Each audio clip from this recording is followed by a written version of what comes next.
A gente viu lá que o diodo é um dispositivo que funciona como interruptor e a característica é conduzir a corrente quando está com a polarização direta, na maior parte das aplicações, né? Ou seja, a tensão no anodo é maior que a tensão do catodo. Isso quer dizer que ele vai bloquear quando ele estiver diante de uma tensão, por exemplo, a tensão alternada na rede elétrica, que ora é positiva, ora é negativa. Essa negativa faz com que o diodo bloqueie. O diodo bloqueado vai impedir a passagem da corrente. Então vamos lá, né? Aqui o que a gente tem agora é o que a gente chama de retificador ou conversor de corrente alternada para corrente contínua, CACC. Ele utiliza semicondutores, como é o caso do diodo. Pode utilizar também tiristores, para retificadores com potências mais elevadas. Atenção, esses retificadores aqui são todos de baixa frequência, né? A gente está falando de retificadores que operam na frequência da rede elétrica, que são 60 Hz, tá? Depois, numa outra aula, a gente vai falar um pouco de retificadores em alta frequência. A tensão de entrada tem formato que é desejado que seja senoidal, né? Na maior parte das vezes vai ser senoidal.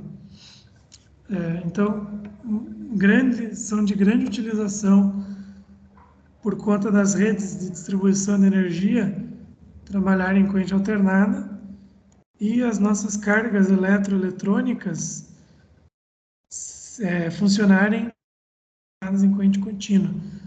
Como é o caso do computador que vocês estão usando, do celular que vocês estão usando, do aparelho de som, do televisor, entre outros equipamentos, né? Os carregadores, né, de bateria. Então, o retificador, na verdade, ele faz a interface, né, da corrente alternada para a corrente contínua. Ele recebe a corrente alternada e fornece na saída uma corrente contínua. Sendo, então, uma das aplicações mais comuns o carregador de baterias. Essa é a estrutura básica desse circuito. Passando aqui para a simulação, né? Então aqui a gente tem a tensão alternada.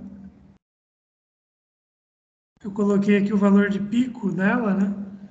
Que seria 127 vezes a raiz quadrada de 2. Esse código aqui vocês podem usar. A frequência é de 60 Hz, os outros parâmetros não precisa alterar. Vou colocar aqui tensão de entrada, Vin. Aqui o diodo, podemos deixar ele como diodo ideal, sem alterar os parâmetros. E aqui um resistor, podemos chamar ele de RL, resistor de carga, de 10 ohms. Em série com o resistor aqui a gente colocou um amperímetro, que vai avaliar a corrente nesse diodo, ou podemos colocar assim IO, né, corrente de saída. Colocamos aqui um voltímetro para pegar a tensão de entrada, Vin, e outro voltímetro para a tensão de saída. E tem um voltímetro aqui paralelo com o diodo. Deixa eu ver aqui o exemplo que está no material.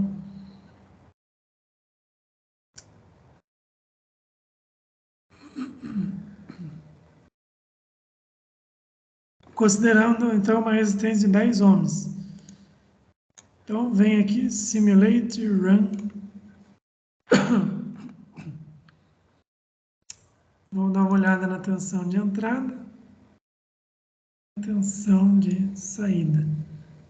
A curva em vermelho é a tensão de entrada, sinal alternado, senoidal. A curva em azul é a tensão de saída. Vejam que ela corta a parte negativa da tensão de entrada. Dá para deixar essa curva mais grossa aqui, a espessura, né, da linha.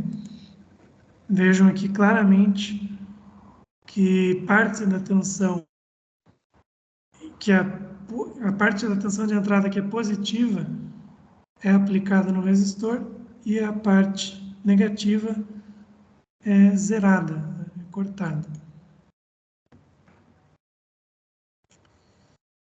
Aqui nós vamos observar também a corrente. Vejam que a corrente flui na parte em que a tensão é aplicada na carga. Quando a tensão é zero na carga, não tem queda de tensão. Justamente por quê? Porque não tem corrente, né? Se a gente coloca aqui measure e seleciona measure, ele vem aqui com esse cursor, com essa tabela, né? Contendo aqui dois cursores, né? Esse mexendo, e o 2. Então aqui a gente pode deslocar como a gente quiser. Então aqui eu estou pegando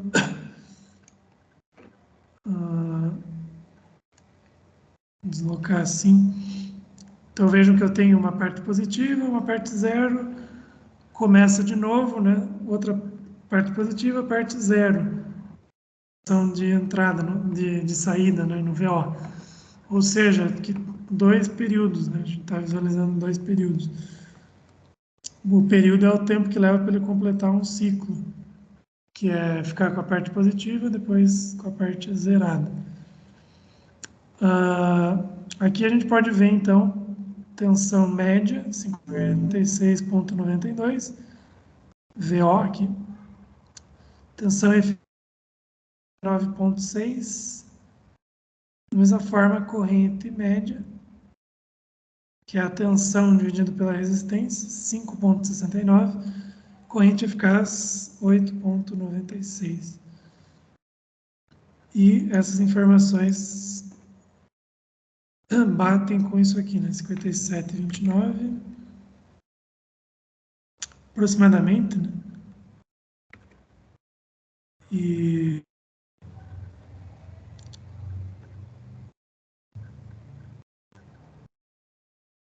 E aqui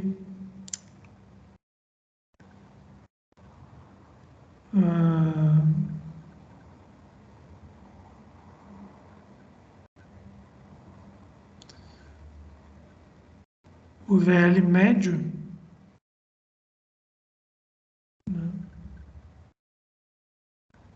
né?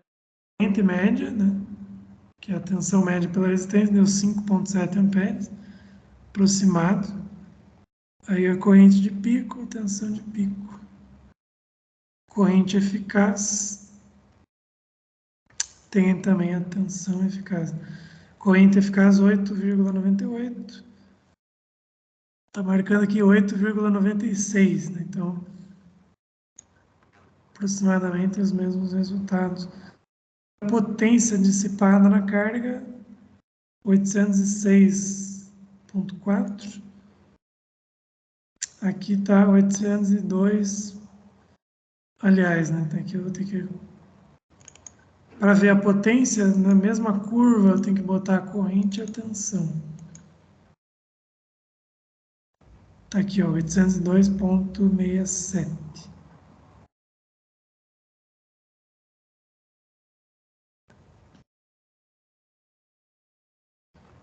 Ok. Não é interessante essa estrutura, porque ela corta metade do período. Então, se a gente usar esse outro exemplo aqui, jogando a tensão para 220 volts, né, do valor eficaz, e uma resistência de 100 ohms, a gente cai nesses resultados, né, de valor médio da tensão, valor médio da corrente, corrente eficaz, potência dissipada no resistor e potência aparente de entrada e com isso fator de potência.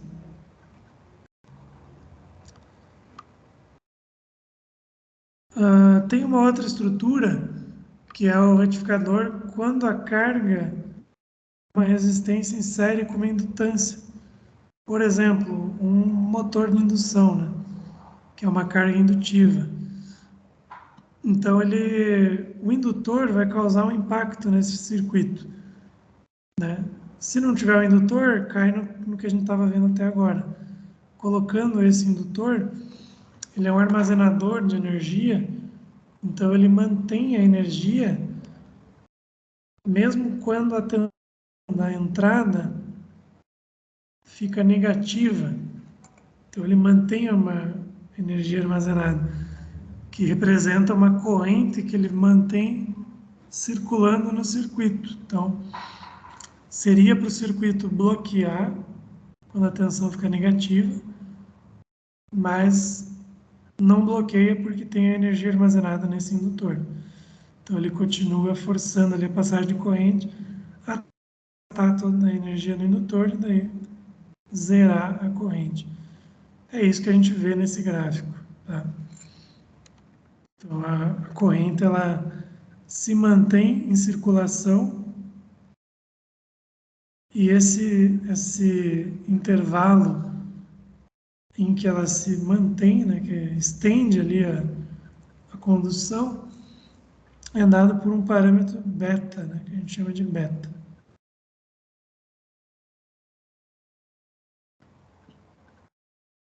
E aí aqui vem toda uma análise matemática para justificar esse comportamento. E isso acaba, com certeza, vai impactar nos cálculos, né? Aqui daí tem a simulação com os resultados. Aí uma forma de impedir que a tensão fique negativa na carga é colocar um diodo em paralelo com o indutor em série com o resistor. Esse diodo é chamado de diodo de roda livre. Ele fica a gente fala que é em antiparalelo com esse indutor em série com o resistor. Ele vai entrar em condução quando a tensão fica negativa na entrada. Aí o diodo 1 bloqueia e o diodo de roda livre conduz, permitindo fluir a energia armazenada no indutor. Então ele vai ter uma correção do problema da tensão negativa na carga.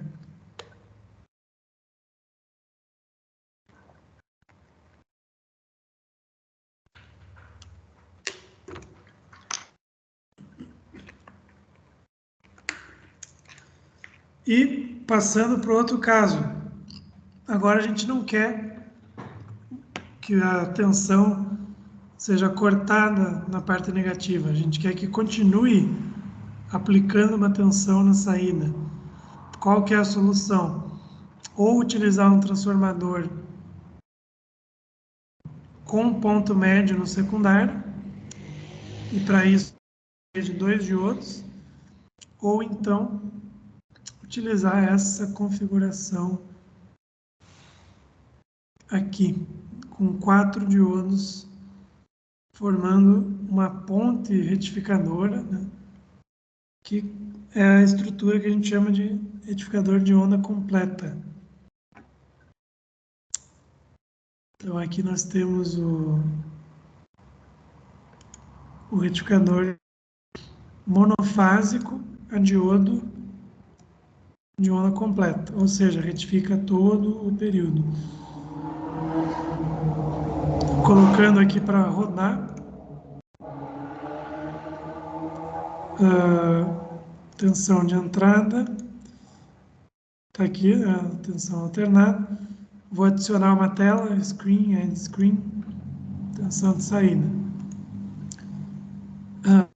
E retifica todo o período, ou seja, posso colocar na mesma tela, só para ficar bem claro.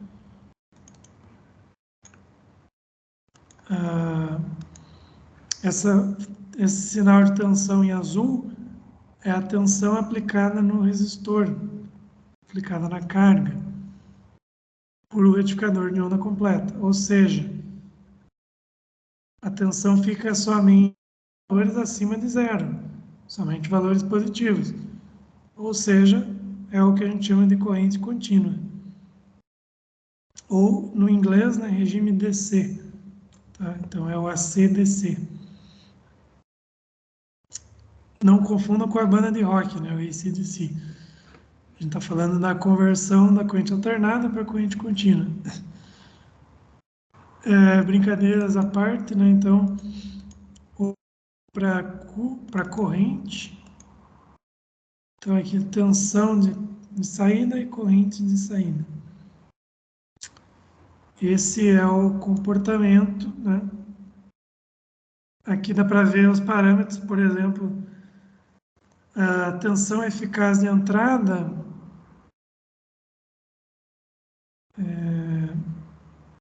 127, no caso aqui 125,6.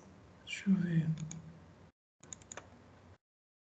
Era para ser 127, né? Mas ele dá uns arredondamentos aí. E na carga, os mesmos 127, ou seja, é uma estrutura que mantém o valor eficaz de tensão na carga, tá ok? Já é uma vantagem, né? Antes você perdia a tensão, agora você não está mantendo. E a corrente também. E a grande desvantagem dessa estrutura é que a tensão varia muito, né? Então aqui você tem uma variação de 0 até o valor máximo, que é 180, e depois volta para o zero. Então é uma desvantagem. O que a gente pode fazer? Continuação dessa explicação. Inserir um capacitor em paralelo com a carga. Esse capacitor vai ter um intervalo de descarregamento e um intervalo de carregamento.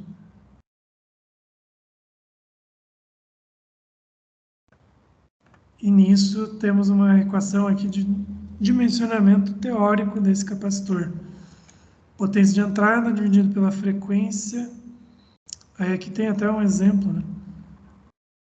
A potência de entrada dividido pela frequência, vezes a máxima de entrada, VPK ao quadrado, menos a tensão mínima do capacitor ao quadrado. Então, fazendo esses cálculos e jogando para a simulação, aqui é o circuito, né? Esse aqui é o circuito. Os 4 diodos aqui no simulador, ele tem esse componente único aqui, só para facilitar, né?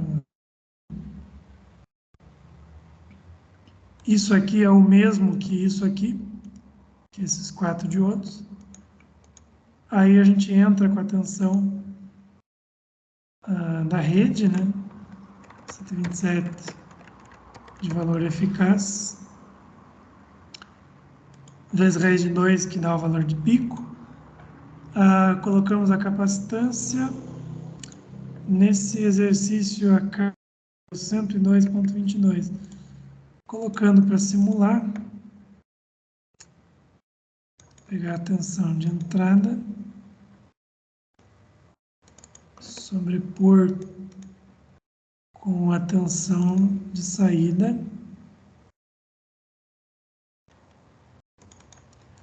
E aqui vocês observam que na saída nós temos um sinal de tensão bem mais próximo do valor constante.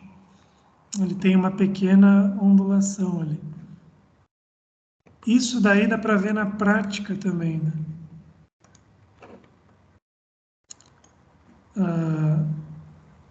Deixa eu só ver se vai abrir aqui.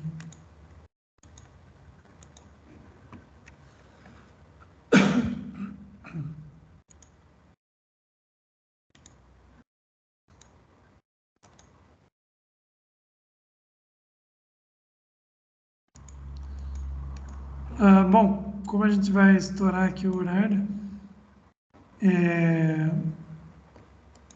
então essa estrutura fica com uma tensão aí filtrada, né? A gente fala que o capacitor faz o papel de filtro. Então, ele reduziu aquela ondulação ali que a gente tinha na tensão de saída. Aqui, para virar uma fonte de alimentação, daria para basicamente colocar um diodo Zener em paralelo, que daí ele estabiliza a tensão num valor desejado, tá? Então, com isso, né, vocês, com esses cálculos aí, vocês têm condição de fazer um projeto teórico de um retificador, né? Determinar a capacitância que vai ser usada para filtrar, o valor da resistência de carga. Tudo isso está bem explicadinho aqui, tá? Sendo que o capacitor, a gente tem que determinar um parâmetro para dimensionar ele, que a gente chama de ΔV, que também é chamado de ripple, né, ou ondulação da tensão de saída.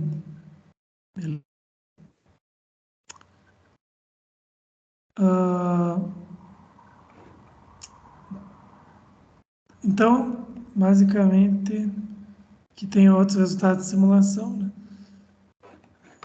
Vimos aí então dois retificadores, né, de meia onda, de onda completa, cálculos básicos e